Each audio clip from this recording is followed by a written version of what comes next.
The following broadcast is brought to you by the iGolf Sports Network. Golf Talk Live is sponsored by the iGolf Sports Network and Golf Tips Magazine. Here's Andrew to tell you more about our sponsors. iGolf Sports is a live stream broadcast and media production company providing quality programming designed to attract the golfing enthusiast. And Golf Tips, the game's most in-depth instruction magazine, including reviews on the latest equipment, tips from top teaching professionals, all designed to help you improve from tee to green. Welcome to Golf Talk Live with your host, Ted Odorico. Join Ted each week as he speaks with some of the best in golf. This week's special guest will join us a bit later. But first up is another great discussion on Coach's Corner. So let's introduce tonight's Coach's Corner panel. Good evening, everybody. Welcome to Season 13 of Golf Talk Live. I'm your host, Ted Odorico. Got a great show for you tonight. Joining me this week on the Coach's Corner panel is Clint Wright and Pete Buchanan. I'll tell you about both of them here in just a moment. And then later I'm going to be joined once again by golf fitness expert, Bob Forman. He'll be joining me a little bit later on the broadcast. And don't forget, if you want to watch this week's show or any of the previously aired episodes, be sure to visit the iGolf Sports YouTube channel, or you can also follow us on Spotify.com. And you can also catch the audio version on Spreaker.com or wherever you listen to podcasts. And don't forget to subscribe to the channel so you can get notified as new episodes drop each week. We got 2 more shows this season. I was just telling the guys here, December 4th and December 11th. And then I'll be taking an extended break and be back on air on March the 5th. So this will be a good time to visit our archive section and listen to the shows that you may have missed from earlier this year or even past issues. This has been 13 seasons. We're going to be going to 14 seasons next year. So I'm really excited about that. All right. So let me introduce the guys. First up, of course, is Clint Wright. He's a 30-plus year member of the PGA and partner of TGM Golf. And TGM, of course, is a big proponent of the R3 approach, which is designed to help golfers of all levels become better players, and certainly considered to be among one of the best to cover the short game and a favorite here on Coach's Corner. Also on Coach's Corner tonight is Pete Buchanan. He's been teaching this great game of golf for over 30-plus years as well. He's the founder and director of instruction for Plain Simple Golf, which houses the Plain Simple Golf Circuit and Simple Swing Repeater Training Base. And he's been helping golfers around the globe focus on building a repeatable swing. And he's another favorite here on the panel as well. So, guys, welcome to Coach's Corner. Glad to be here, Ted. Ted. All right, appreciate it. So I thought, given that we are a week away from Thanksgiving, that we would talk about preparing for the off season, because for a lot of golfers, they're going to be hanging up their clubs here pretty soon. So we're going to talk about the off season. And I think the best to prepare for the off season in golf is to focus on a comprehensive approach that includes a number of things. One, including a structured plan, practice plan, physical fitness, of course, always want to do that, mental game development, and equipment maintenance. A lot of people forget about that. You got to look after that equipment if you want to be doing well in the upcoming season next year. So the off season is an ideal time to refine fundamentals, build strength and speed, and address weaknesses without the pressure of tournament play. So I'm going to talk, first off, I'm going to start with you, Clint, if you don't mind. We're going to talk about technical development. So without the pressure of your gamer swing, as it were, and a desire for immediate results, the off-season provides an excellent window to work on fundamentals and make lasting changes. So I think one of the things that is first and foremost is to create a practice plan, structure your indoor practice sessions if you're able to do that. And I think maybe if you can kind of put together maybe like a 20-minute focused session, can be more effective than just sort of aimless practice. So give me your thoughts. And if you were sort of helping a student put together some sort of a structured plan for the off season, what might that entail? Well, I think that you have to look at, first of all, what do they have available to them? I mean, do they have an indoor area, or they're just working at home? You know, just what access do they have to areas that can help them with certain parts of their game? I think at the early stage of that, this would be a really good time to evaluate the previous season. Where was I getting better? Where wasn't getting better? And obviously trying to narrow down a focus, because you don't really want to take the off season and just build onto something you're already doing well. So I think there comes a time of evaluation at that point, and then you can set a plan on, well, how am I going to attack those shortfalls?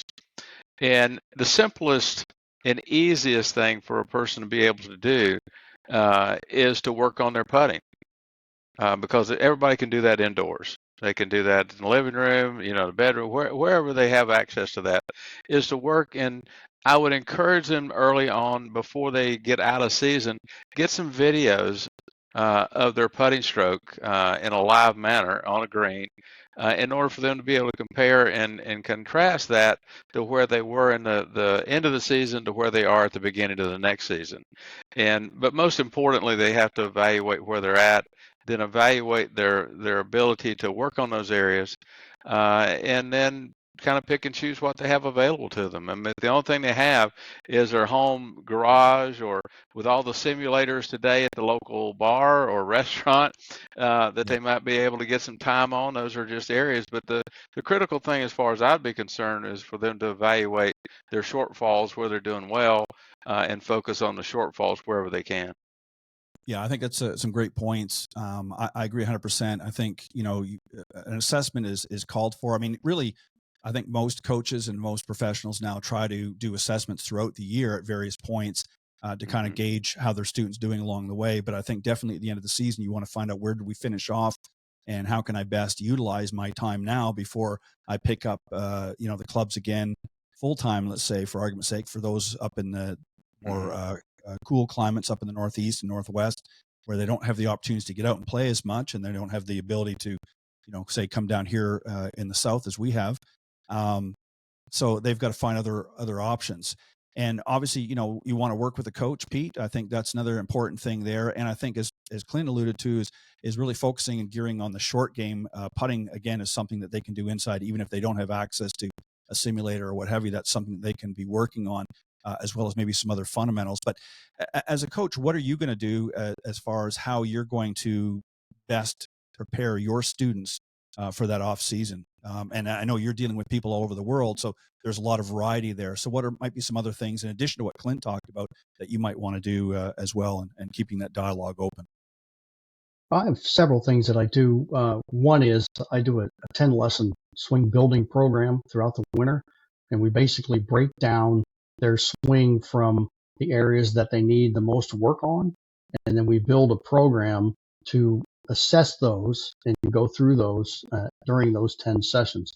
And their homework in between might be exercises or drills for them to be able to see and sense, what those changes are going to be and where we're going to take them. But I also think it's important that, as Clint said, you look back at what was going on, what are the things that you have to work on? And like you said, there's all kinds of places to practice now. You can practice movements indoors very easily. And I try to give them exercises that will enhance the movements they're trying to make. A lot of times we talk about early extension or any type of errors that they could come across, and then trying to build exercise programs to battle those, to make them better. So when they come out on the other side, it's easier for them to make those movements. So I like to take each one, look at where their game was, develop a plan for how we're going to address the shortcomings and the things that didn't go as well as they should have. Give them the drills that they're going to need. I'm fortunate enough here that I can teach indoors all winter long, so I don't have any problems bringing them in. We've got an indoor-outdoor range, and then we also have indoor simulators. So we don't have any issues bringing people in. But the ones I do online, it's definitely having a chance to see them, get a live view lesson, watching what they're doing, and then I can then either send them videos that I've done addressing those concerns and or drills, or we can do them live online. But it's really important that you address specific areas when you're in the off season, because that's the best time to take care of them. It's hard when you're in season, but when you got the off season going on, you can certainly address very specific pieces of your game that need to get better, a short game and all that. And like I said, I like putting in my basement, but my floor is about a 20 on the scale. With the cement, it goes pretty fast. But I have some other things that I do, but I have some lines drawn. Just to set up square. Where is square? How to get the putter moving in the right direction. Right. Simple things is taking the golf club and setting it down, picking it up, put it back where is square. How do I move the club square through the ball? Very simple, precise movements that they can do in the off season, which will be huge benefits as they move into the next season.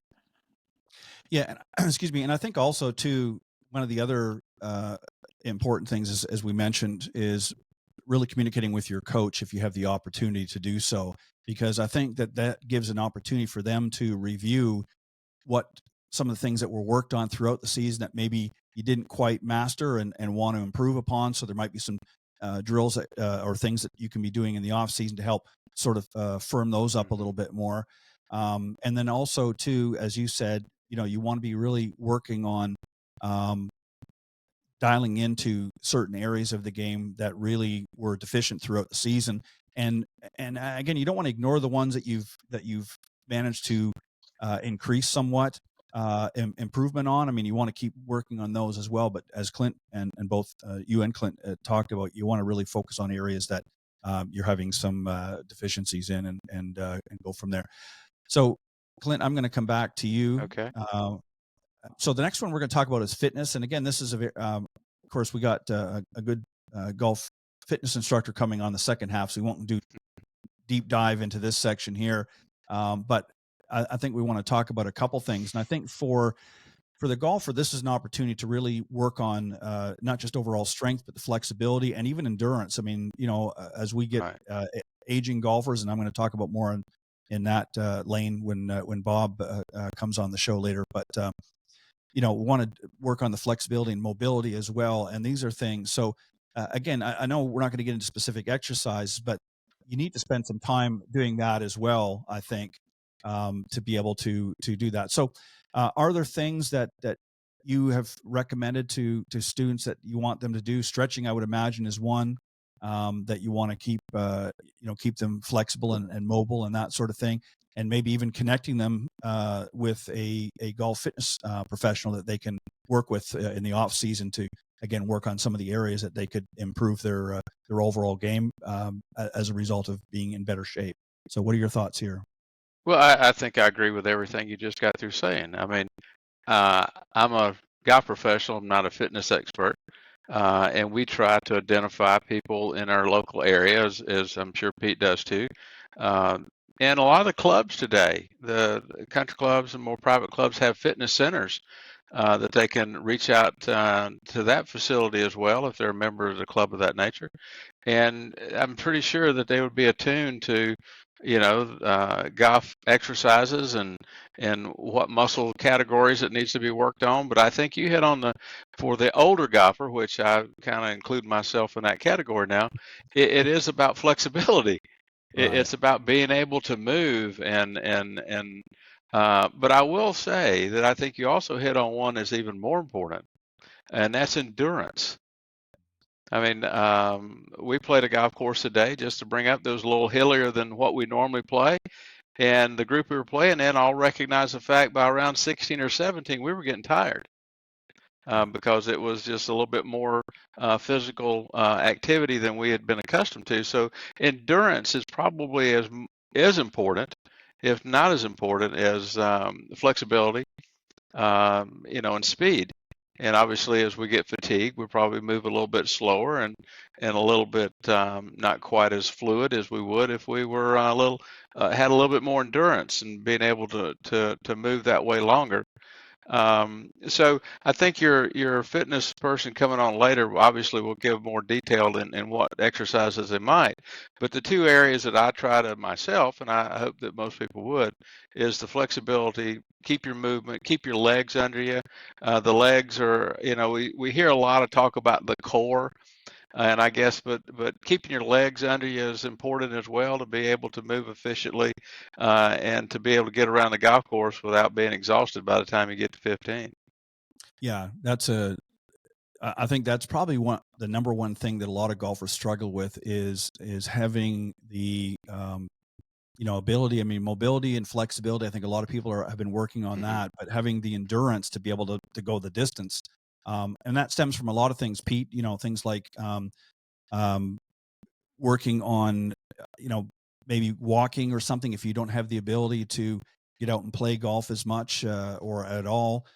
Maybe find other exercises that are not, going to put you at risk of injury, but maybe just a good brisk walk each day, whether that's indoors or outdoors, if possible. Maybe some cycling and other things like that. But maintaining endurance is definitely cardio because again, playing golf requires walking several miles. People don't realize Mhm. when you're walking a golf course. I mean, some more than others, depending how good of a player you are. But you know, but what are your thoughts here? I mean, I know Clint laid out a lot of the other issues here, but endurance is one for sure, and obviously good nutrition. Again, I know we're not going to get into too many specifics here, but we're not all certified nutritionists. But at the same time, I think getting into a better eating pattern or better eating habit in the off season can certainly pay off in dividends in the coming year. What are your thoughts there? Oh, well, that's, definitely the eating portion is, my brother Tim always used to say, you are what you eat. So if you look at people, you can pretty much tell what they eat just by how they look. He's more of an expert on that than I am. So I'm able to bounce stuff off of him and ask him certain things, but nutrition is good. Um, Exercise, you got to move.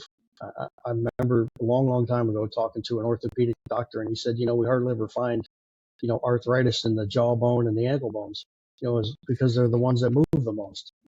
So it's funny how that works. He said, so you got to Yeah, move the I rest of guess. them, you know, and isn't that funny? That's what they Yeah, like it to find is. it there. I had never Yeah, heard that before.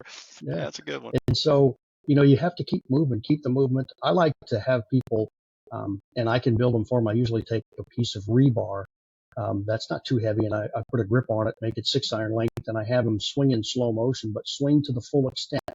Move all the way to the full backswing, come back to impact, go all the way to the follow through. And just through the winter, move yourself in the full extent of the movements that you're doing on a daily basis so you don't lose track of where that is. It doesn't necessarily have to be 100% correct with what the swing is doing, but just to move. Um, and it's a lot easier for me now because I've got two grandkids that are 4 months and 21 months. So man, I'm getting up and down off the floor all the time. So I'm getting used to being in shape.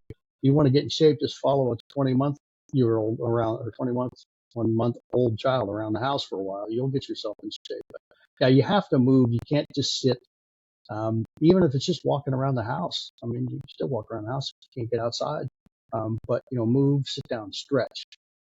Lower back, quads. Get the hamstrings stretched because if they're tight, well, your lower back's going to pay. And just try to get a general easy thing to do. I started doing some Tai Chi stuff, which is really easy to do, and it's just some great movement, very Right. simple movements, but they just keep you more mobile and more stable. And that's really what, as we get, the polite term is more experienced in our golf games, we have to be mobile and stable. Stable is an important part because I like what Clint said. You got to have your legs underneath you because if you're not stable in the lower half, well, your swing's going to go all over the place. So you have to keep that mobility and stability in the lower half so you can really perform better as you're coming out of the winter season. Yeah, and there's a lot of great exercise. Again, I'll get into some of them here with Bob in the second half of the show, but there is a lot of exercise. Yoga as well has become very popular with a lot of golfers. Tai Chi, as you mentioned, other martial arts and things like that. People that again are not doing things that are not necessarily high impact, but are doing things that are working more on the mobility and flexibility of people. And it's amazing, because as we get older, obviously we lose a certain element of amount of muscle mass and our strength and the core obviously changes as well, and we're just not going to be able to hit it as far. And people are always talking about they want to get more distance, but then they're not doing anything to try to do that. They just figure they can find a magic pill somewhere and get it that way, and it just doesn't exist. So you need to reach out to somebody that's experienced that can get you doing some exercises, getting you do some, and it doesn't have to be a lot. I mean, you could do it 10, 15 minutes, 20 minutes a day. You can make it part of, there's no excuse nowadays. I mean, people can shut their phones down for 20 minutes and do something, or use your phone and do a video, watch a video that walks you through some things. But there's no excuse for not being able to do that nowadays with the technology that's out there. All right, I want to move on to the mental preparation this off season. is a great time to sharpen your mental game, Clint, and prepare for the pressures of competitive play for those of you that are enjoying a little bit more competitive golf. So as you touched on, you want to recap your year and set some goals. So what are some other things that we're going to do mentally to keep ourselves sharp in the off season, so we're not just caught up in the diatribe of everything else and then getting out next season with a brain fog? So what can we do to get ourselves and keep ourselves mentally sharp throughout the season? What are some things we can do? Well, I think, you and I have talked about this many times. I'm not so sure the game is mental. I'm more in the tune of when we're playing, it's more emotional. Sure. Can you control your emotions of fear and adrenaline going up, and things of that nature? So I think it's a good time maybe to dig into some literature to try to do a little investigating about how your brain works and how your body reacts to those things, and how you can best control your emotions and work with them. There's several books that I listen to all the time on audio. I don't read much anymore. I listen a lot.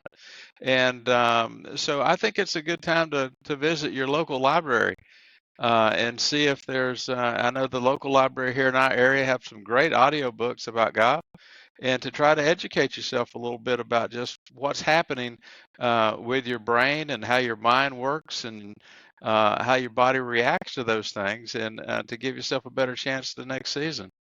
So it's simply a knowledge-based thing. If you know a lot about it now and you're still having trouble, maybe you need to ask for some help. But if you're not really up on it, it's a good time to educate yourself a little bit. Yeah, that's a really interesting point, because you're right. I mean, for some, they're not able to get out as easily. They're not able to do a lot of the things as easily that we talk about. But keeping the mind sharp, keeping their emotions in check. I mean, a lot of strokes are lost in the golf course when our emotions aren't in check. When people get frustrated, anxiety builds, and they start, compensating in other areas. Certainly. They think it's a deficiency, but really what it is their anxiety has ramped up and it's causing tension to creep in their body. So they're, Certainly. uh, and Pete, a lot of people have resorted to meditation as well. A lot of people just, sitting quietly and not, letting a lot of garbage, turning the TV off, and it sounds very simple, but those types of things. And I also think too, and I want you to touch on maybe both of them a little bit. Certainly we want to keep practicing and working things, maybe working on our pre-shot routine and that sort of thing. But some people like to journal, and I know there's a lot of technology that you can do that now, but a lot of the pros like to keep track of not just their stats, but just how they're, how they're feeling through certain tournaments, what gets the anxiety ramped up. So I think keeping track of the progress and managing the mental clutter, I guess, is a good way to put it as well. So what are your thoughts there? Oh, absolutely. I've gone to having a lot of my players, there's apps that you can do some microphone. You can just talk into it and save the recording. So after a round, I like them to sit down and just, go through the round. What happened? What was good? What wasn't so good? How are you feeling? Where were the highs? Where were the lows? Um, where'd you get anxious? When do you get anxious? And what type of shots or situations are causing that to happen? That's real easy to do. Just to talk into it, then they can listen back to it. They can even send it to me, and I can listen into what they were doing to get a better idea. But yeah, I think spending some time just. I said this to one of my really really good players. I said, "Do you really know yourself? I mean, how have you just step aside and learn a little bit more about yourself? I mean, how do you carry yourself? What are you doing? How do people perceive you when you're on the golf course? And how do you want that to be? I mean, sometimes you have to look a little bit within um, before you can look out to make sure that you're doing the right things and you're looking at yourself the way you should be looking at it. And you know, I always like to tell them too. I said, don't worry about what anybody else is thinking about you. You got to think about what you want to do. That's all that really matters. How do you feel? How are you working it? Expectations, unfortunately, in this day and age, the people sitting behind a keyboard can be off the charts, and it's just not that way anymore. You have just take care of yourself. I think that's the first thing you have to do. Worry about what's going on with yourself. I do like, um, I do a thing where I'm always up early, so the first 30 minutes of the day is just nothing. Just grab a cup of coffee and just sit. No TV, no phone, no nothing. Just sit and ponder. What's today going to bring? What am I doing today? What did I do yesterday? Hopefully I remember what I did yesterday, but as we're Yeah, getting older, that's true. sometimes that I happens. was waiting for But that. Yeah. yeah, is it tomorrow? I don't know. What is it? Yeah. But I think self-reflection is a little bit good. Just taking some time for yourself, I think, is really good, especially around the holidays. It gets busy and it gets crazy, and so just take a little time for yourself and try to boost yourself up a little bit. I think will go a long ways. Yeah, well said. I just want to add something real quick here. You raise a really good point. One of the things that I've always seen, and I'm sure both of you would attest to this, with a lot of players over the years, especially those that are still working pretty heavily, that they're not able to disengage from work. And I don't mean just they're having their phone and constantly looking at their phones, but they're when they're coming to the lesson, or whether it's a playing lesson or just out in the range, and they're constantly thinking about what they need to do at the office, and they're not really bringing 100% of their effort. And I think that's you've got to do that disconnect. I think if you want to play your best golf, you have to learn to say, okay, and I don't mean that some executives have a 24/7 job, but you have to be saying, okay, for this 2 hours or this 1 hour, range work, what have you, I'm going to disassociate. Obviously my phone's going to be put on. If I've got an emergency, I may have to take it, but unless it's an emergency, I'm not touching my phone.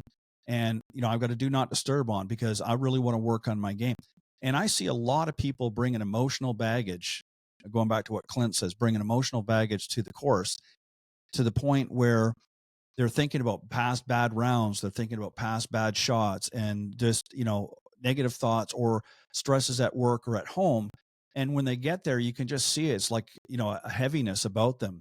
And I often will ask them, I'll say, how are things going? Let's take a few minutes, 5-10 minutes out of that lesson, and let's just decompress, and let's just do some breathing techniques or whatever to just get them refocused and leave that behind. And I'm not saying that they should never deal with it, but if you're bringing that to the golf course, you're not going to do your best, because you're going to be too distracted all the time. And it's not good for you, the student, and it's not good for the coach as well. It's not fair for either side. So, you always want to be able to decompress. And the best way to do that is, like you suggest, Pete, is get up in the morning and just relax, have a cup of coffee or whatever it is, juice or what have you, and just not think about anything that's going on, and then get a game plan for the day and move forward at that point. But the same thing with the lesson. You want to be able to come in there with a clean slate and not be worrying about what happened yesterday or last week. All right, this last one we're going to talk about, and this one here is one that everybody needs to do, and I guarantee it, a lot of guys do not do this, and that is equipment maintenance. So properly caring for your gear over the winter will ensure that it stays in tip-top shape for next season. Clint, I'm a firm believer in this, and I was chuckling when Pete was talking there, because I was thinking about one of these things here, and that is airing out the golf bag. I mean, I don't know how many times I've seen people dump their bag out, and there'll be a moldy old sandwich in the bottom, or cookie crumbs or something in the bottom, Sure. Lord knows what. And it just, number one, it stings. I don't know how they can stand it, but it's not good, because that stuff's fermenting on their grip. So I'm a firm believer in doing a deep clean of your golf clubs. I keep them clean all the time after every round, but I think a deep clean. What are your thoughts? What's your winter ritual, if you will, if you're going to get things cleaned up for next season? Well, I've never really had a ritual, because I've only briefly lived in an area where you couldn't play year round. So it wasn't that, but in a day, back in the day when we had more wooden headed golf clubs, that winter time was a time to refinish them and put, keep things all tightened up and things of that nature. But in today's world, with all the, technology, the metal and stuff, I mean, really the only thing that needs to be maintained, much of anything, is the grips. Right. And depending on what kind of grip you use, you may want to replace them every year. I think there's a lot of recommendation for that, particularly if you're playing any kind of golf. But I would encourage people, is to make sure that their equipment stays in a climate controlled area. I see so many people, in the even here in South Carolina, people will not play much through the winter, and they leave the clubs in the garage or in the storage shed someplace, and that just doesn't do anything any good. So keep it in a climate control, set it in the back of your closet, do or whatever you need to do to keep it indoors in climate control.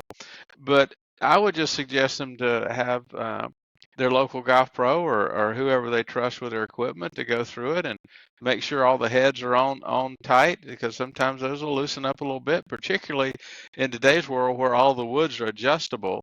We'd Right. want to make sure everything's down tight and real well, and go through that. But focus on the grips. And two, it's a time to have your equipment evaluated and see if you're properly fitted. It could very well be that the adjustments you might make through the winter is maybe a little longer club, check the line loft angles. That would be a good time to have somebody do a fitting to evaluate if your equipment is best for you. And particularly if you've had some game improvement through the summer, that equipment may not be the best for you. You got a little stronger. Those old regular flex shafts may need to be a little tighter, a little stiffer maybe. Good time to get that end of the season evaluation of your equipment in order to make adjustments if necessary. Okay. Yeah, that's a great point. I was actually going to give that one to Pete, but since you That's Well, all jumped, right. I'm sorry, Pete. I mean, I'm just no, rambling. So, I'm That's all right. kidding. But no, you raise a really good point. That was definitely one I wanted to make sure that we touched, because that is a big one, Pete, is making sure that you're playing and properly fitted based on your game. And I know games can change quite a bit, so you can't be getting new clubs and changing every 5 minutes. But certainly at the end of the season, if you've made some strong gains, or if you're maybe you had the opposite effect, maybe you're not as strong as you were earlier in the season, and maybe you need to, instead of using those stiff shafts, maybe you need to scale back and go to a regular flex, or something along that line. But what are some other things, Pete? I mean, I know you live up in the north a little bit further, so you do have some different climates than we do here in the south in the winter months. Do you do anything special with your equipment when you're getting ready to maybe phase into a different time of the year? Yeah, I think the biggest thing what Clint said is, get them out of the bad environments, bring them inside, make sure they're taken care of. I do like to have everybody go through it and look at the equipment and have somebody who has the knowledge to run through a fitting, even if it's just a small one. You know, there's a lot of places that do it. We do it. And so just to check them, look at them, are the lies correct? Are they what they should be? Are the lofts correct? A lot of people who play more forged clubs, they'll move, and people don't think they'll move, but they move quite a bit. So you want to get those checked out just to make sure everything's where it should be. And if there's any adjustments that can be made, you can make them then. I think that's a great idea to have that checked at the end of the year. And then also just making sure that, like you said, bring the bag in, go through it, take the golf balls out, tee whatever's in there, look at all the pockets, figure out what's in the bag, make sure you get all that stuff out of there, clean it up a bit. It's always nice to have the bag clean and ready to go. Redo the towels. Are your head covers getting a little dingy? Did they fade over the summer? Could you use some new ones? That sort of thing is always something to look at. But, get yourself prepared, have them all cleaned up and ready to go, especially if you're not going to be able to use them, get them ready to go. And those that are still practicing, it's great to get them checked, make sure they're okay. Like you said, you see these, woods now that are adjustable, they'll move, they'll be loose, get them tightened down. Some of the shafts will move in the heads, especially those that got the hot summer heat that we have. You leave them in the trunk, boy, those things will melt up and those heads can move around and get soft. And you don't want to wait too long before you take a look at that. You mostly can tell by looking at, you pull it out and the ferrule's in the wrong place, and you look down there and the 5, 6, and 7 iron are all the same length. So something's going on. Something's moved. So that's yeah. a simple thing you can look at. Are all my clubs the same length? No, I got some issues. Unless you're Bryson, that's different. But you want to take a look at that, and great general maintenance through the wintertime is a great way to do it. Well, I think also I just want to add one more, Pete, and get your thoughts on this. In addition to making sure you're fitted properly as far as shafts and things like that, this might be a good time to look at whether you're playing the right clubs, meaning, instead of having that 5 and 6 iron, maybe you need to replace it with some hybrids or some other options, to improve as well. So that's something too that maybe if you want to just touch on a bit. I mean, it's not just about making sure that the heads and everything are all right. It might be you're playing some of the wrong clubs. Maybe some people are still playing those long irons.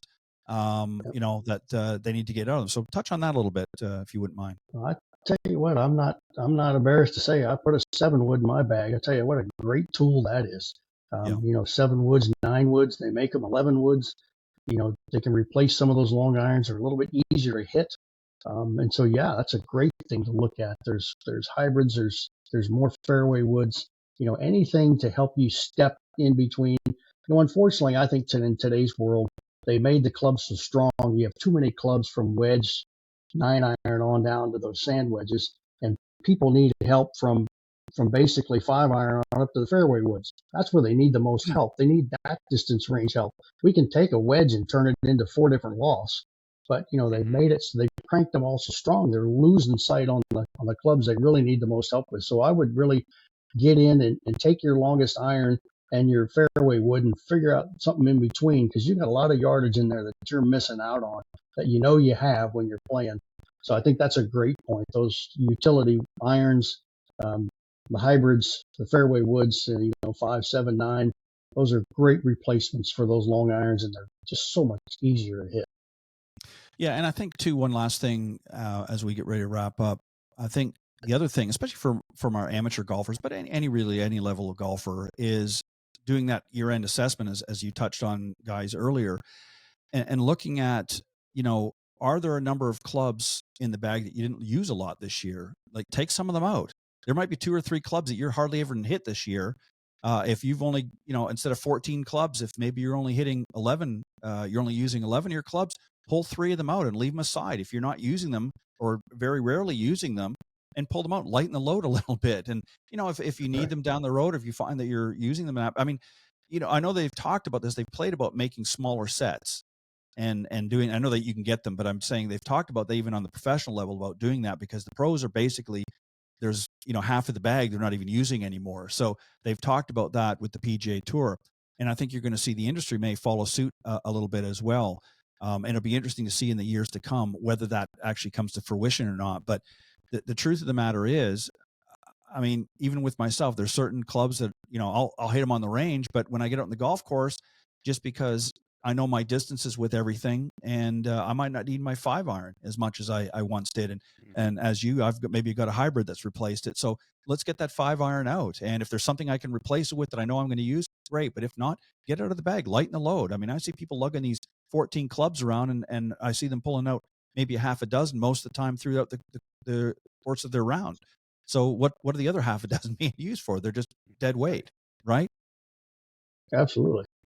Mm-hmm. So, Absolutely. I mean, let's, so just final thoughts as we get ready to, wrap up. I mean, everybody talks about the season wanting to get more distance, as we've talked about, and different shots, forgive me, different things like that. But the off season is just as important. This is the time really to, again, as you touched on, do your assessments, look at some of the technical issues that maybe need working on. Fitness we want to keep tight, and obviously, the mind game and emotion game as well. We want to focus on that, and then obviously making sure that the equipment's being tuned up properly. You tune up your car, but I want to give each of you just maybe a moment to summarize what you look forward to most doing in the off season for yourselves. What are you going to be doing, and also what are you looking forward to most in 2026? So Clint, I'm going to go to you first. All right, thanks, Ted. It's been a great show and a year. This is my last show for the year, and I certainly appreciate your opportunity to be on here. And I hope everybody has a safe holidays and joyful as well. And Pete, it only gets better. I've got a 3-year-old, a 2-year-old, and a 6-month-old. And the 2-year-old runs the world, so I know exactly what you're talking about, and that's what now at my age and time, that's what we do, is we ride up and down the road visiting grandchildren. So that's what we most look forward to in the coming year, of seeing them growing and flourishing and play a little bit of golf maybe, but primarily to see see the growth pattern that's coming along with the family. It'll be wonderful to see. Maybe some future golfers in the mix too. Well, without a doubt. Yeah. You'll make sure of it. Pete, Absolutely. Pete, what about you? What are you doing or going to be doing through the off season? I know you're probably still going to be working on a few different projects, but what about as you wrap up this season, and what are you looking forward to most in 2026? What have you got cooking? Well, I think, well, first and foremost, so we got a new grandbaby coming at the beginning of January. So, I mean, we're so looking forward to that. Spending time with family. I'm the youngest of 8 kids, and we're all still pretty close. So it's time to spend some time with them. And for me, it's just about just relaxing a little bit. Taking some time. Mm-hmm. Get a little exercise in, get a little self-reflection on how the year went. Try to clean up some. I have so many videos that I have to go in and clean out the storage. I got videos from. They always say you got 6,500 videos. Yeah, I know. I got to clean those up. But every now and then I find one I need, if you believe it or not, and I know where they are. But I think it's I hope everybody has a great, safe holiday.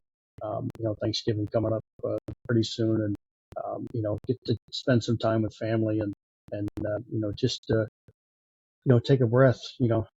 We go so fast, so hard for so long, and we look back and it's 3 years down the road and say, what the heck happened? So hopefully you can take a little bit of time to reflect and spend some time with the ones that you want to spend time with.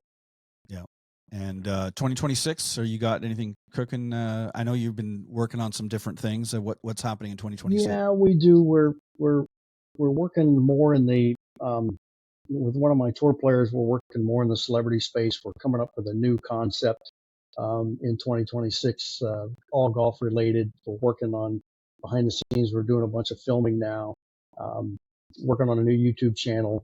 And so we're trying to build something that I think is going to be beneficial for all players in all areas of golf. It's been a lot of fun so far. So as you know, it takes a lot of work behind the scenes to get these things prepared. And so that's going to be part of what January is. We're going to be spending 2 weeks doing a ton more filming and shoring things up. But it's a pretty good project, and so I'm looking forward to seeing where it can go. Yeah, no, it never ends. That's for sure. The workloads. There used to be a term years ago my father used, and that was retirement. He says, son, one day you'll retire, and that. And I looked back at him. I said, he must have been crazy. He retired. I don't remember, seeing it come my way. It just seems like the work's heaping, but it's just, I don't mind. I enjoy it, but yeah, it's a lot of stuff.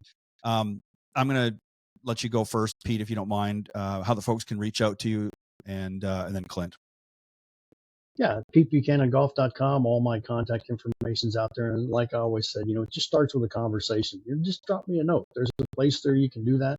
Start a conversation about your golf game. And, we can build from there. As soon as we can figure out what's going on with it, we can build a plan to take your game where it's probably never been before. And so, just don't hesitate to reach out. Well said. And Clint, what about you? The best way if somebody wants to reach out to you, how can they go about doing that? Same old stuff. They can just send an email to clintgolf001@yahoo.com, and I look forward to hearing from them. And again, guys, it was a great show, and I hope y'all do well for the rest of this year, and Pete, good luck on your new projects. I know there's a lot of behind the scenes work and effort involved there, so I hope that works out well for you. Thank you guys as always. Pete, I know you've got one more show before the season ends, but Clint, I'm going to bid you adieu, as they say, and happy Thanksgiving and all the best for the holiday season. I'll try to reach out to you before then, of course, but sure. I will look forward to you coming back on next year's Coach's Corner panel. So thank you guys for a great show tonight. All right, we're going to take a quick commercial break. When I come back, my good friend, certified golf fitness professional and expert, Bob Forman, is going to be joining me here on the show. We'll be right back.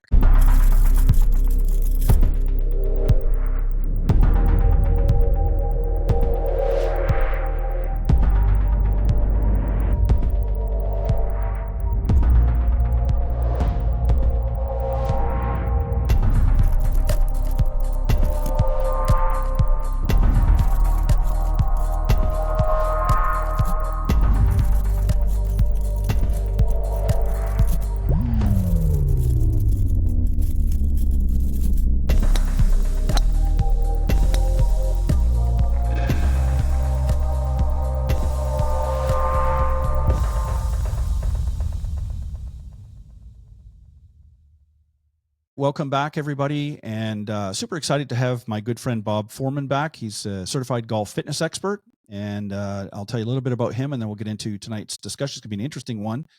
He's the former director of fitness and wellness for the Congressional Country Club in Bethesda, Maryland.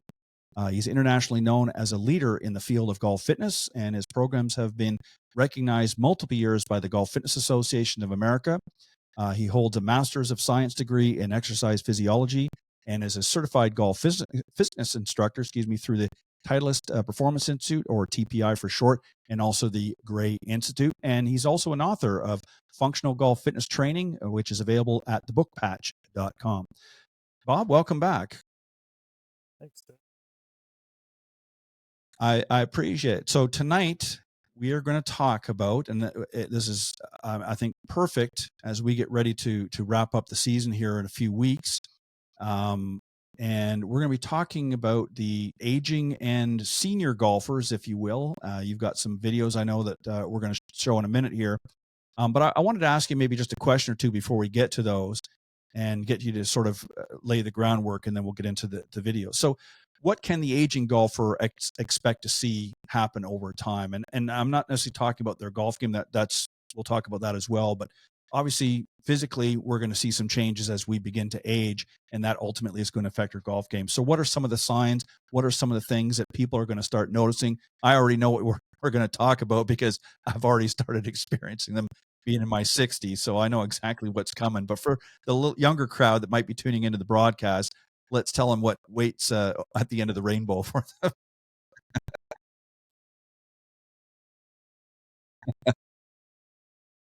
It depends upon lifestyle. Sure. Obviously, as we get older, we tend to slow down a little bit. And because we slow down, we tend to become less active, and we tend to sit or lie around, and our muscles and our connective tissue, our tendons and ligaments tend to get thick and get shorter. So that makes it harder for us to get up and move around because we're sore and we're tight. So that just snowballs. So you tend to sit and be less active, to a greater degree. And then, like I say, the body just kind of starts to dwindle. So, it's something where, you got to stay active no matter what. And activity is, there was a program that was out a bunch of years ago called Exercise is Medicine, and there's a lot to that. And a big part of that is movement. You just got to get up and move around, because that can really kind of stall and get back some of the stuff that you've lost as you do get older. So, yeah, I mean, it's a challenge. I mean, getting up in the morning or getting out from the chair, or Right. specific to golf, the day after playing a round of golf. I mean, the body talks to you a little bit. So it's a good topic to discuss, because obviously there's a lot of senior golfers out there that can benefit, from what we're going to discuss tonight. Yeah, definitely. I can attest that the next day, the muscles and whatnot will bark at you a little bit the next day after you, especially if you walk. If you're taking the cart, it's not as bad, but if you're walking, yeah, it's nothing like a hello from your muscles in the morning. And so just to clarify though, so some of this, I mean, you're not going to be able to stop it completely because it's just part of the aging process. We all age, and we all are going to see some changes in our body, but so they can't be completely avoided, but we can certainly help to slow the process a little bit, and maybe not be as impactful by doing some of the things that we're going to talk about and show in the videos here in just a little bit. So is that pretty accurate? I mean, we can certainly do some things to try and slow the process a little bit, or help it not be quite as quick. Yeah, I mean, we've discussed in previous episodes, the condition called sarcopenia, which is an inevitable loss of muscle tissue. And yeah, you can't stop it entirely, but you can really slow the process down, and you can get some of that muscle tissue back that you may have already lost. And unfortunately, most of the muscle tissue that we lose, and by the way, it starts at the ripe old age of 30, and when you hit 50, it just takes off. most of that muscle tissue we lose tends to be what's called fast twitch muscle fiber, which is, muscle fiber that's activated in short, quick bursts of energy. And so the golf swing, being all of 1.2, 1.5 seconds is predominantly fast twitch. So there's a reason for the senior tour, senior tees, because, again, as we get older, we lose that particular muscle fiber type. But that doesn't necessarily have to happen to a large degree. And yeah, getting into an active lifestyle, doing weights is vital, not only for your golf game, but your overall health. So that's something that should be a part of everybody's routine. Yeah, and I just want to throw something in here. It's related, but it's not really directly related. I think a lot of people neglect this area and think that they're going to buy their golf game with equipment. I don't know how many seniors I see, and for the amount, the truth of the matter is most people are not fitted properly for the equipment that they're playing. A lot of people are not, so that's one strike against them. The other thing is they're buying equipment thinking that they're going to get 10, 15, 20 extra yards, and that's really not the case, because again, if you're not properly fitted and if you're not using the proper muscles and you're not sequencing properly, you're not going to gain those extra yards. And if your body is not in shape, or your muscles are not in the shape that they should be, even at an older age, you're not going to see the distance. And I it just irks me about this business. That's one thing, my pet peeve.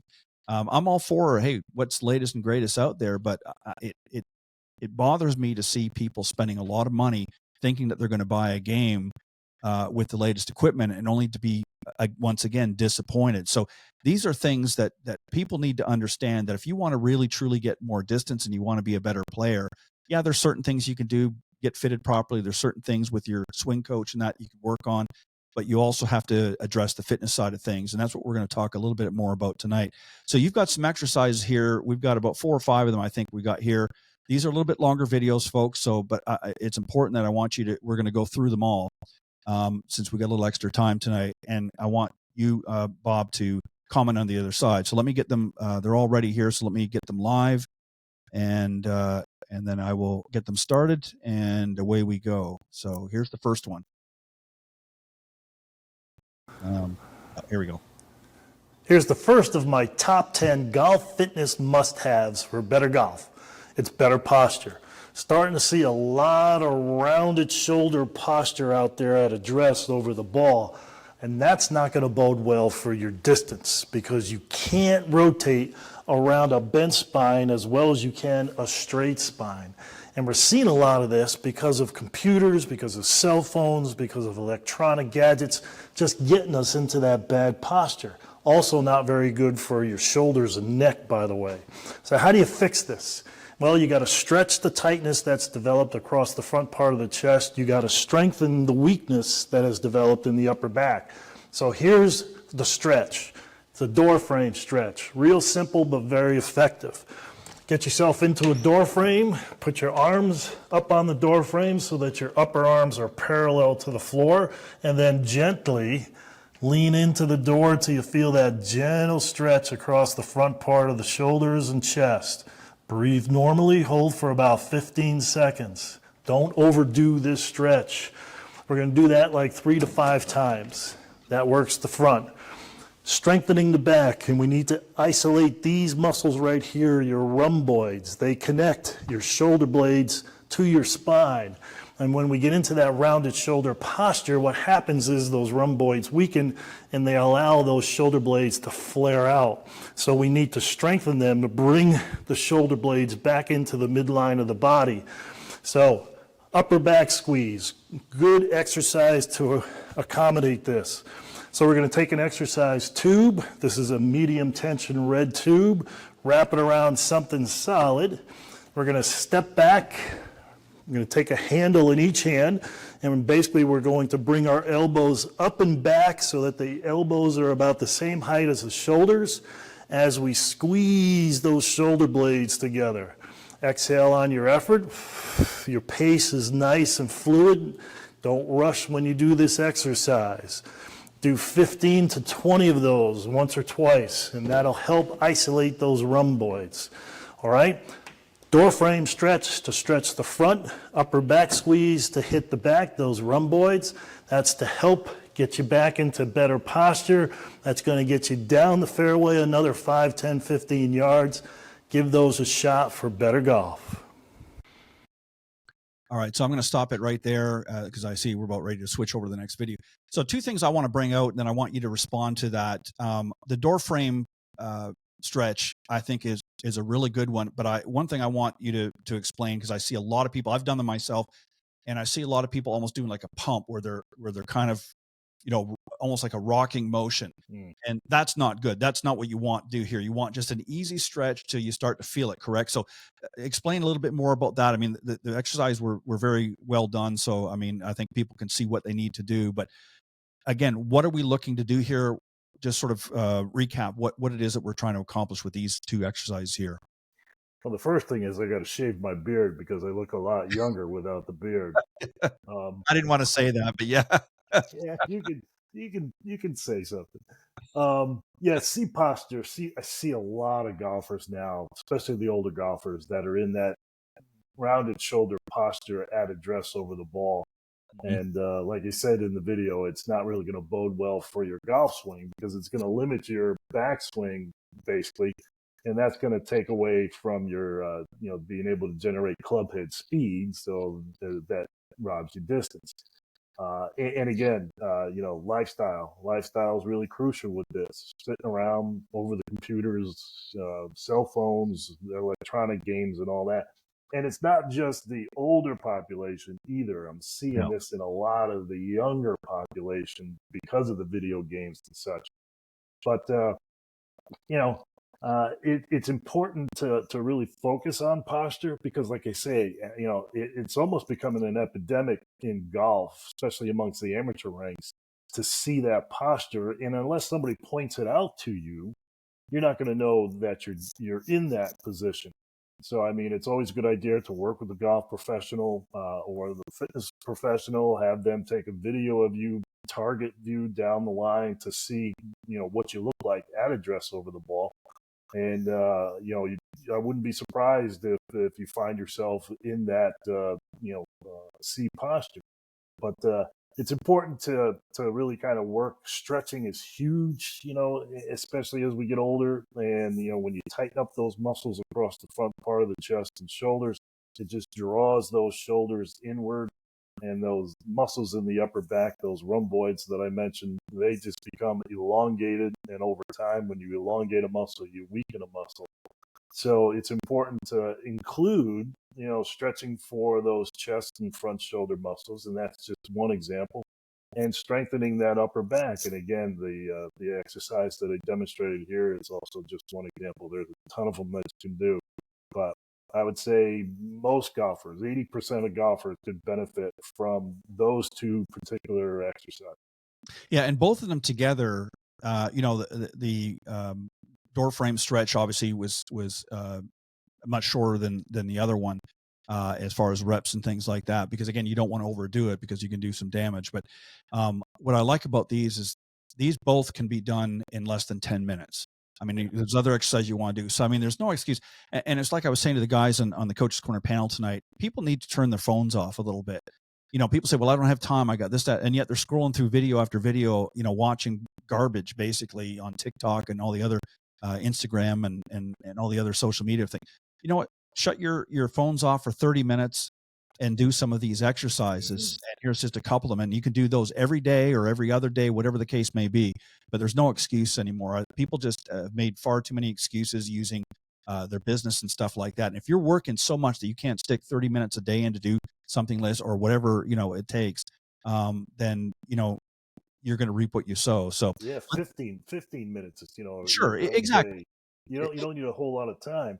And one of the things, to kind of help determine whether or not you might be in a C posture is just stand in front of a mirror with your arms hanging down normally at your side and look at your thumbs. All right, it's a simple test. Your thumbs should be pointing straight ahead. And if they are, your shoulder alignment's going to be pretty good. If you find that your thumbs are starting to rotate inwards, that's a good indication that your shoulders are rounded, and you got to get into these type of exercises to fix that. Yeah, well said. All right, let's move on to our next video and see what we got ready and coming up. The golf swing is what's considered a multi-planar activity, which means you're moving multiple body parts in different directions all at the same time, and you got to be able to coordinate that. So you need to have a fair degree of balance, specifically dynamic balance. So number 9 on my top 10 golf fitness must-haves is dynamic balance. 2 good exercises to work on that. Number 1 is called the Stork Stance Rainbow Pass. Basically what you want to do is get yourself a weighted ball. All right, this one's 3 pounds. You're going to balance on one foot. That's your stork stance. And basically just pass the ball back and forth about 10 times if you can. You want to try to work up to 10 times without tapping with the opposite foot. And then obviously you want to switch over to the other side. Grab your balance. Go ahead and pass the ball back and forth. Great exercise to help with that dynamic balance. Second exercise, which I love, it's called an angled knee dip. This is going to present you with every angle that you're going to face on the golf course. So what I have here is I have a bench step and I have 2 risers on one end only, so that the step is on an angle. You can start with 1 riser if you want. You don't need to start with the 2. You're going to step up on the middle, make sure it's secure.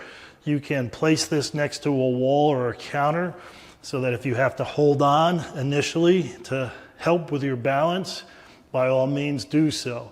Eventually we want you to let go, and you're going to do 5 to 10 dips, little mini dips, just little tiny mini dips. You turn 90 degrees, get your balance on that same foot, 5 to 10 mini dips. Turn 90 again, 5 to 10, and then one last time, 5 to 10. So what happens every time you turn 90 is gravity is going to have a different effect on you. Gravity always wants to pull you downhill. So you're going to have to recruit different muscle groups facing this direction than you are facing this direction. And then obviously you want to do the other foot as well. So here's your uphill lies. Here's your ball above the feet lie. Downhill lies. And then finally ball below your feet. So again, it confronts you with every condition you're going to face on the golf course.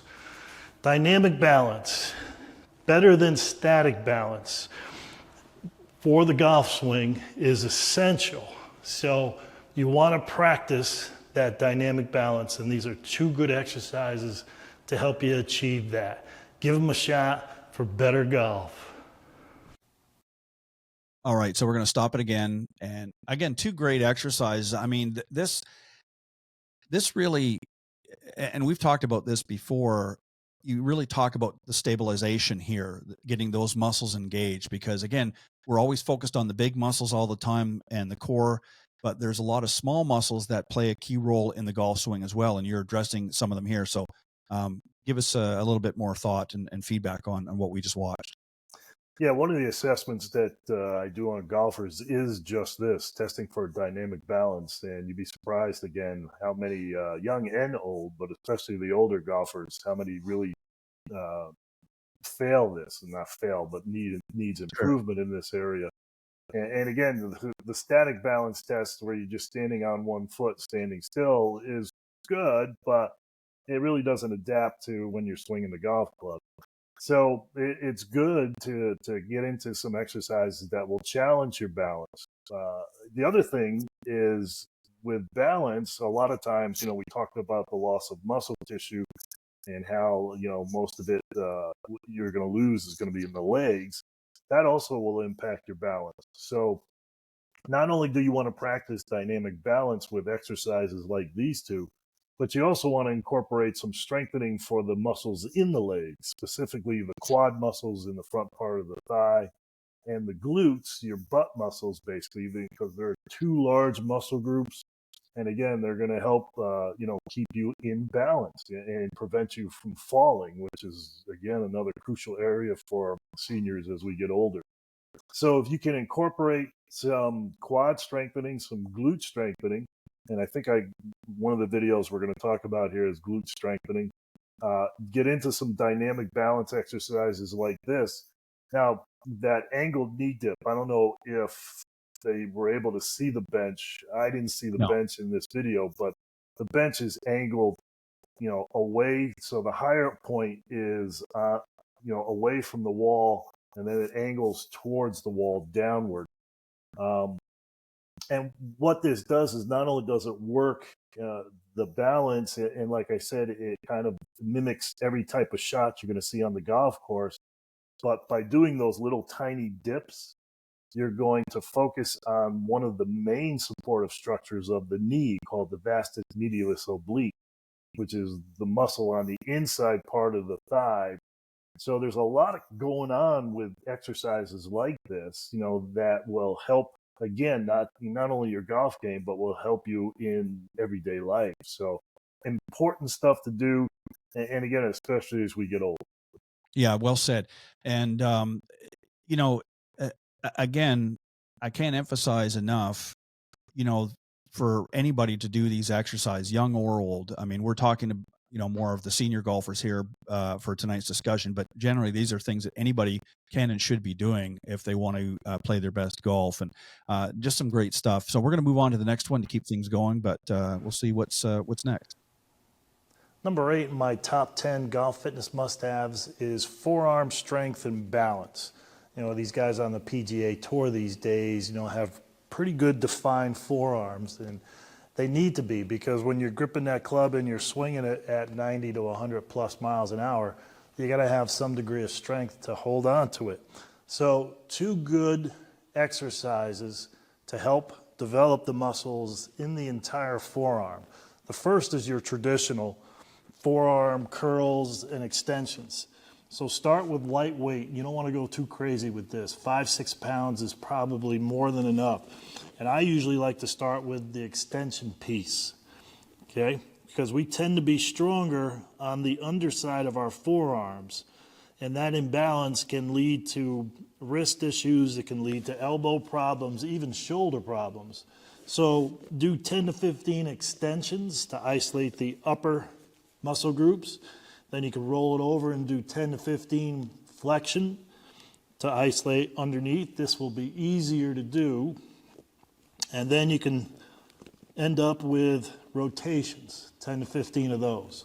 Go nice and easy with this. Don't let the weight take you, because you don't want to put stress on the elbow.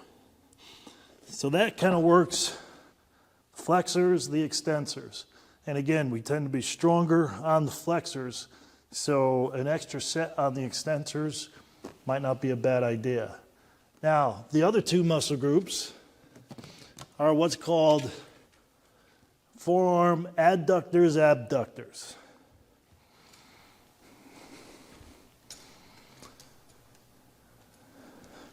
When you're swinging the golf club, you are going to have some flexion extension, but you also are going to have some what's called adduction, abduction, okay? ABD, abduction, is away from the body. ADD, adduction, is to add to the midline of the body.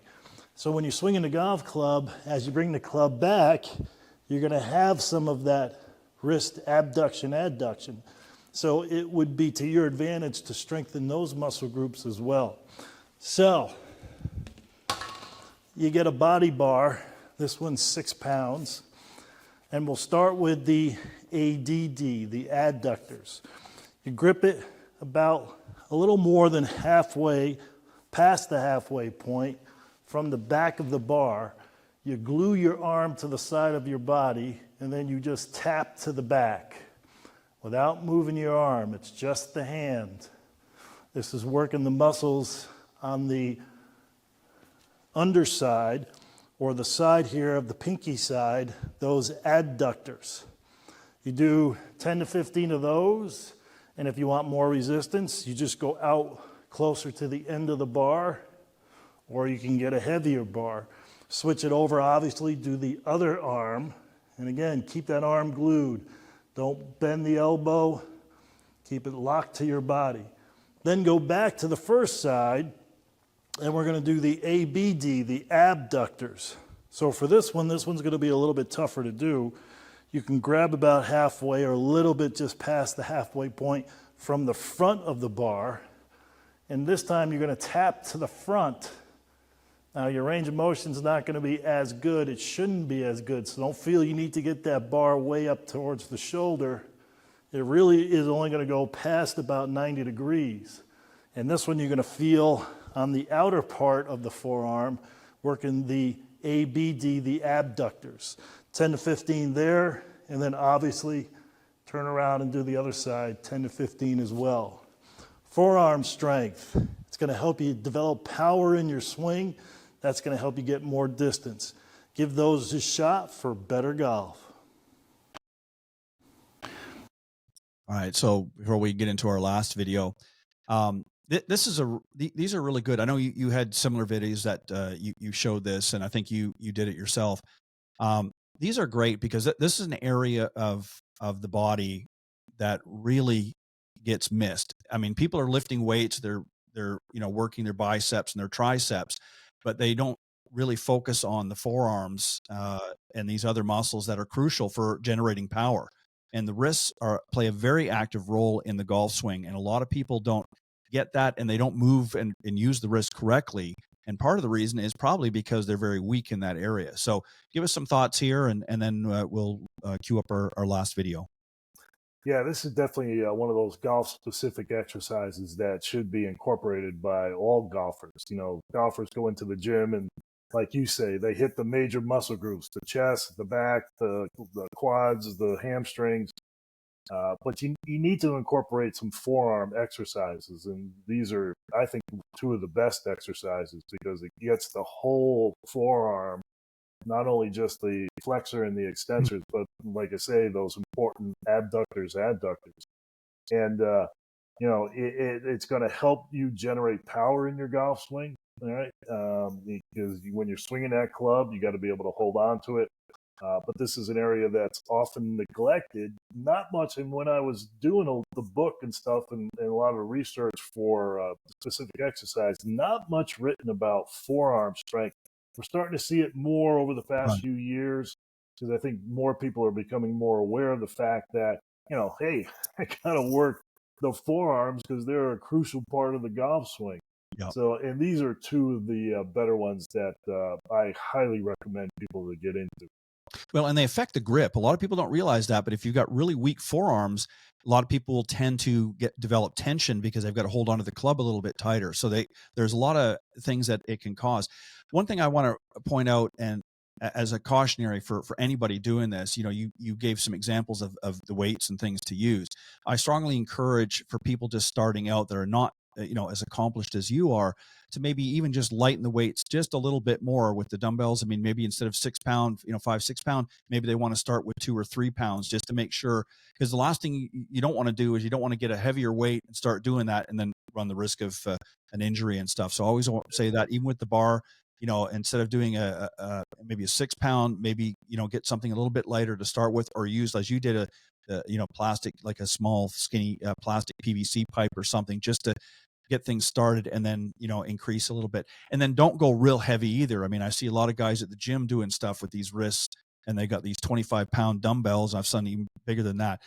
You're just going to run the risk of doing injury. And most of these guys, I see them about 2 weeks later, and they've got a little cast or something or wrapped around. Yeah, exactly. Yeah. And keep it slow and methodical when you do those exercises. Don't whip the weights around because again, that's when you start doing damage. Well, and people want to rush through everything. That's the biggest thing and I like the way that you were very methodical about saying, this is what you need to do, and don't try to, retch back, because, especially when you're doing it at the front, because again, you see a lot of people trying to throw weights up and things like that. And that's when you start running the risk for injury. So let's see what our last video has on here.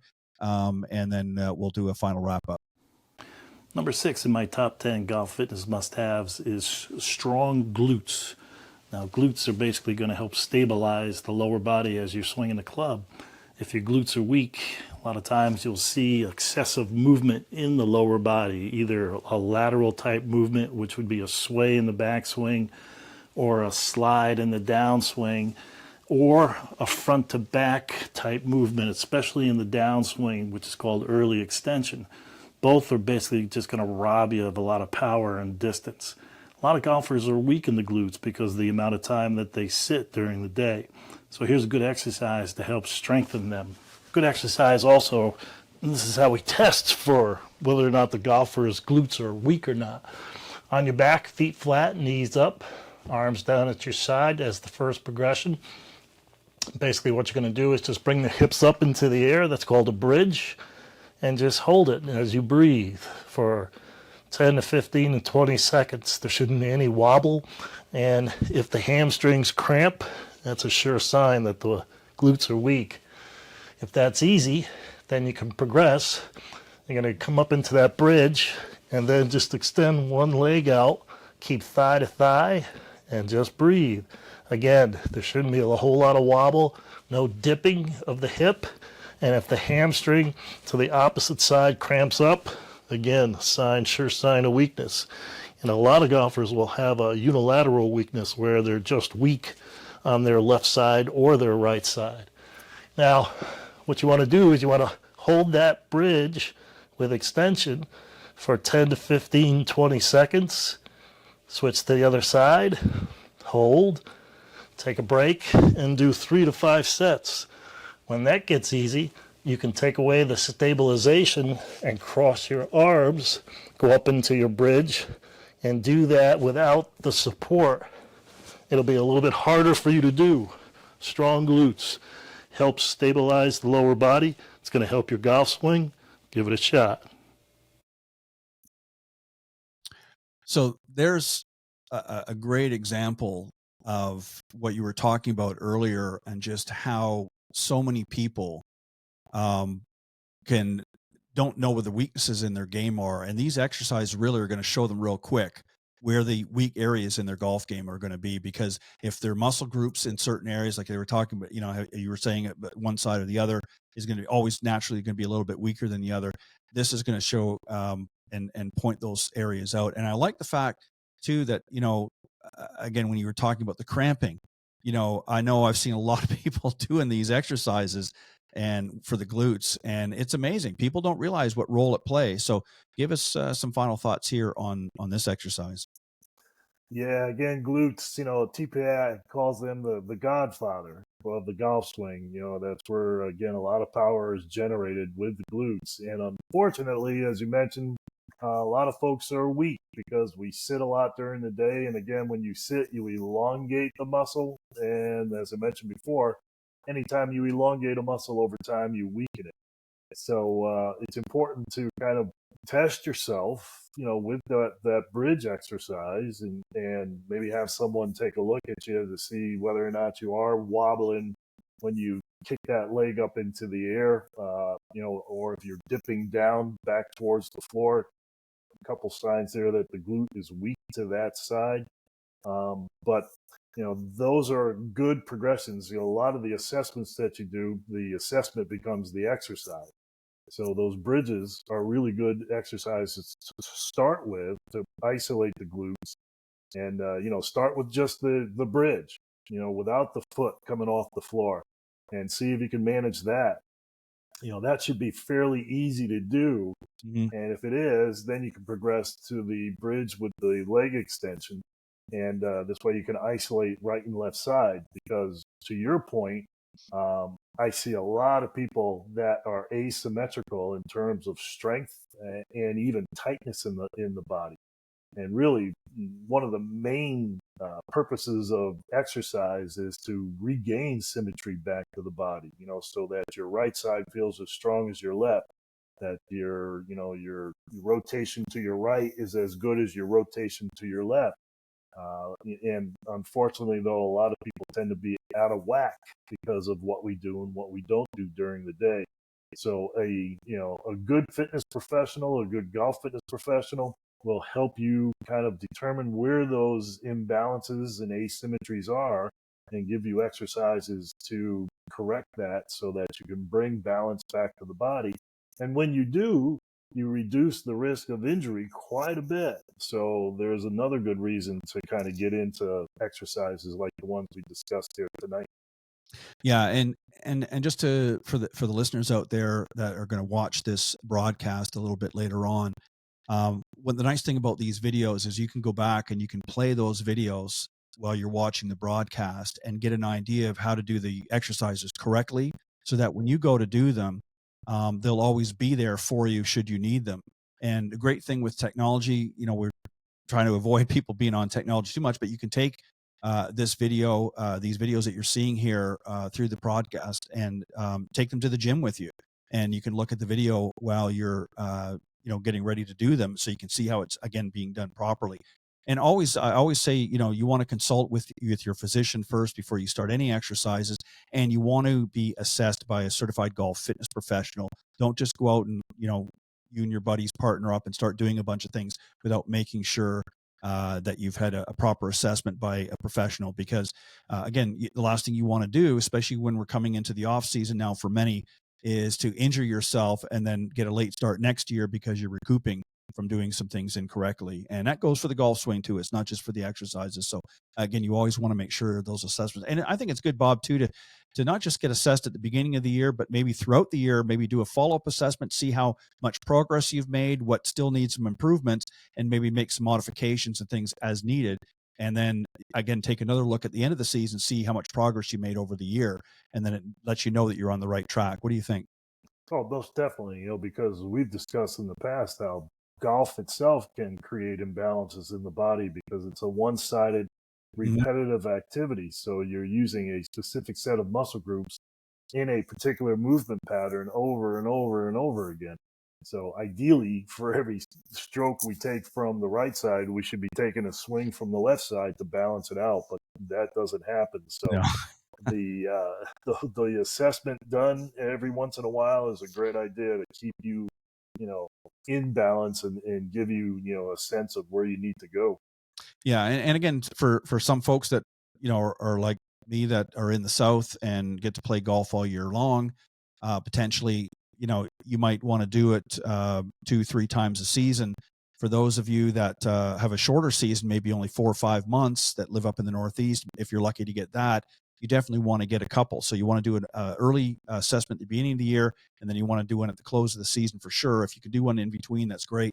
But you definitely want to monitor what's been going on, and you want to be doing these. And again, if you were to wrap what we watched tonight into a routine, we're talking maybe 25, 30 minutes max for everything, for all the videos that we saw, the different exercises. Would you say that's pretty accurate if you're doing them properly? Probably not even 15 minutes, maybe. Okay. But I mean, it'd be the best 15 minutes that you could spend. Right. I mean, the key is consistency. Sure. That you're doing it on a regular basis. So, I can't overstate that enough. Yeah, well said. So there's no excuse. You've got some great videos that you can watch that we've put up through the broadcast here this season, and it's been great. I think, Bob, you might be back one more time before the season ends. I'll have to take a look at the schedule, but if not, go back and look at all of the conversations that Bob and I have had. He's imparted some great wisdom for those of you that really want to get in shape and play your best golf. You need to do some of the things that Bob has been talking about here this season, and there's no excuse. Turn those phones off, shut them down, get up off the desk, do whatever, get up off the chair, and get out there and start doing these things if you want to play and be a better golfer all the way around. But Bob, I want to thank you very much, as always, for coming on. It's always an interesting discussion. I know what I'm going to be doing this off season for me. So I got to get to do some of these exercises a little bit more frequently and some of the ones I haven't been doing for sure. So I know I need to do those, but so I'll be doing that and getting myself in good shape for next season. But I want to thank all of my guests this evening, Clint Wright and Pete Buchanan, for joining me earlier on the Coach's Corner panel. And then again, my special guest at Bob Forman, golf fitness professional and expert, always bringing his best. And we're going to be off next week for Thanksgiving, so there'll be no show. But this is a good time to go to the YouTube channel and check out all the previously aired shows. So you go to youtube.com/@iGolfSports is the YouTube channel. You can also catch Golf Talk Live on Spotify.com. Or if you just cruising in the car and you don't definitely want to be watching videos, you can get the audio version. You can be listening to it. Most cars now, you can listen to podcasts right in the car. So you could just look for our podcast on Spreaker.com or wherever you listen to podcasts, Apple, what have you. So you can listen to it there as well. You won't be able to see the videos. You'll have to wait till you get home to do that. But at least you'll be able to listen to some of the great conversations. So on that note, we'll be back up on December 4th will be the next show. And then December 11th will be the last show of the season. We'll be taking an extended break, and we'll be off until March 5th will be the first show coming up in the new year as we get ready with some new episodes and new shows coming up. So hope you come back and watch those as well. And on that note, God bless everybody. Have a happy Thanksgiving, and I will see you next time right here on Golf Talk Live.